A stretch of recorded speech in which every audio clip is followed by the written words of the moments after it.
فاكر لما كان الحب بيبتدي من نظرة؟ دلوقتي بقى بيبتدي من رياكت على ستوري. الزمن اتغير والحب اتفرغ من معناه وبقى حاجة كده شبه العلبة الفاضية، شكلها حلو بس جواها هوا. في نظرية في علم النفس اسمها نظرية الترابط السطحي، ودي قالها العالم دانيال كون.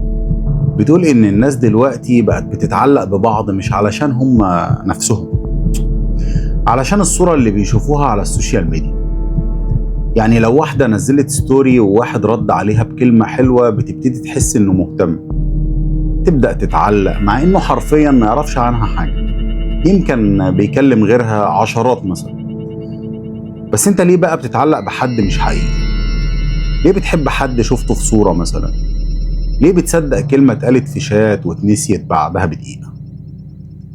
الموضوع ده مش فيك لوحدك، ده حصل لنا كلنا، علشان السوشيال ميديا حولت المشاعر لنوتيفيكيشن، وبدل ما تستنى حضن حقيقي بقيت بتستنى شوفت ستوري، دخل شاف ولا لأ.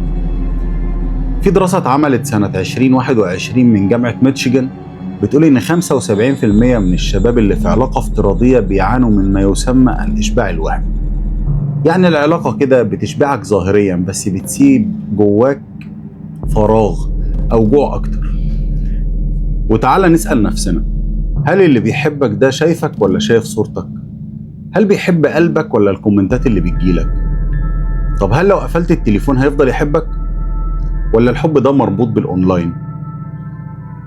الحب الحقيقي مش لازم يبقى على الإنترنت، بس لو كل حاجة بينكم أونلاين يبقى الحب ده نسخة مؤقتة هتخلص لما البطارية تفصل للأسف.